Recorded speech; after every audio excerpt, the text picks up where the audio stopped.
ഇവരാദ്യം ആ ഒരു ഷൂട്ട് തുടങ്ങുന്നത് പൊള്ളാച്ചി ഷെഡ്യൂളായിരുന്നു. അതിനുശേഷമാണ് നാട്ടിലേക്ക് വന്നത്. ആ ഒരു സിനിമ നമുക്കറിയാം നാട്ടിൽ നിന്ന് തുടങ്ങുന്നു, അത് കഴിഞ്ഞ് പൊള്ളാച്ചിയിലോട്ട് പോകുന്നു. പിന്നെ ഏകദേശം ഒരു അരമണിക്കൂർ 40 മിനിറ്റോളം ആ ഒരു സിനിമ പൊള്ളാച്ചിയിലാണ്. അവിടെ നിന്നാണ് പിന്നീട് തിരിച്ച് നാട്ടിൽ വരവൻ. സെക്കൻഡ് ഹാഫ് മുഴുവനും നാട്ടിലും ആ ഒരു വീടും ചുറ്റിപ്പറ്റി തന്നെയാണ്.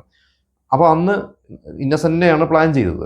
എല്ലാം ഫിക്സ് ചെയ്യുന്ന സമയത്ത് ഈ ഒരു ഷൂട്ടിന്റെ ഒരു മുന്നോടിയായിട്ട് എൻ്റെ പ്രീ പ്രൊഡക്ഷൻ നടക്കുന്ന സമയത്ത് ഒരിക്കലും ഒരു ട്രെയിൻ യാത്രയിൽ ജനാർദ്ദനെ രാജസേനൻ കാണുന്നു. അപ്പോൾ ഇവർ തമ്മിൽ പരിചയമുണ്ട്. ജനാർദ്ദനെ കാണുന്നു, സംസാരിക്കുന്നു. അപ്പോൾ ജനാർദ്ദനൻ പറഞ്ഞു, നിങ്ങൾ എന്നെ ഇതുവരെ സിനിമയ്ക്ക് വിളിച്ചിട്ടില്ല എന്ന് പറഞ്ഞപ്പോൾ രാജസേനൻ പറഞ്ഞു, ഞാൻ ചെയ്യുന്നതൊക്കെ ഒരു ഹ്യൂമർ സിനിമകളാണ്, ലൈറ്റ് സിനിമകളാണ്. അതിൽ ചേട്ടനെ പോലത്തെ ഭയങ്കര സീരിയസോ അല്ലെങ്കിൽ വില്ലൻ വേഷമോ ഒന്നും ഇല്ല, അതുകൊണ്ടാണ്. അപ്പം ഞാൻ കോമഡിയും ചെയ്യും എന്ന് ജനാർദ്ദനൻ പറഞ്ഞു. അപ്പം ഇത് രാജസേനൻ്റെ മനസ്സിൽ കിടക്കുന്നുണ്ട്, ഏതെങ്കിലും ഒരു നല്ലൊരു വേഷം വന്നു കഴിഞ്ഞാൽ ജനാർദ്ദനെ വിളിക്കണം എന്നുള്ളതായിരുന്നു. അങ്ങനെ അന്ന് പൊള്ളാച്ചി ഷൂട്ടിന്റെ സമയത്ത് നിൽക്കുമ്പോഴാണ് ഇന്നസെന്റ് രാജസേനെ വിളിക്കുന്നു. ഇന്നസെന്റ് അന്ന് വിളിച്ചിട്ട് ഹോട്ടൽ റൂമിലോട്ട് വിളിച്ചിട്ട് പറയുന്നു, ഒരു പ്രശ്നമുണ്ട്, എനിക്കൊരു സിനിമ വന്നിട്ടുണ്ട്, സാക്ഷാൽ ശ്രീമാൻ ചാത്തോണി. ആ സിനിമയിൽ ഞാൻ ഒരു നായക കഥാപാത്രമാണ്. നമ്മൾ ആ സിനിമ കണ്ടവർക്ക് അറിയാം, സാക്ഷാൽ ശ്രീമാൻ ചാത്തോണി ടൈറ്റിൽ റോള് ഇന്നസെന്റ് ആണ്, കൂടെ ജഗദീഷും ബൈജും ഉണ്ട്.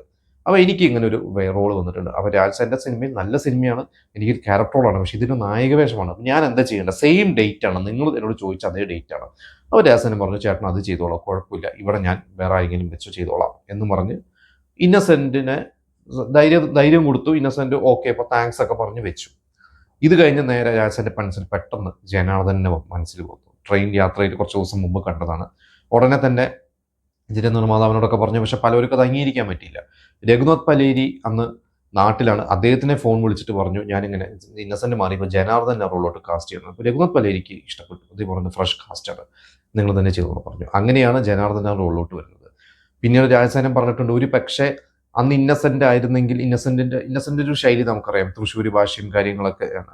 പക്ഷെ ആ ഒരു സിനിമയിൽ അങ്ങനെയല്ല വേണ്ടത്. അപ്പോൾ ഒരു ജനാർദ്ദൻ വന്നതുകൊണ്ട് അതിൻ്റെ ഒരു വേറൊരു തരത്തിലുള്ള ഒരു ഇത് വന്നു ആ ഒരു ക്യാരക്ടറിന്. ഇന്നസെന്റ് ആണെങ്കിൽ അതിഗംഭീരമായിട്ട് ചെയ്യും, പെർഫോമൻസ് വേറെ തരത്തിലാക്കും, എല്ലാം കറക്റ്റാണ്. പക്ഷെ ജനാർദ്ദൻ വന്നിട്ട് പിന്നെ ഒരു ഫ്രഷ്നെസ് വന്നു. അത് ജനാർദ്ദൻ്റെതായ ശൈലിയിലോട്ട് ചെയ്തു കഴിഞ്ഞപ്പോൾ ഒരു പ്രേക്ഷകർക്കും അതൊരു പുതുമയായി.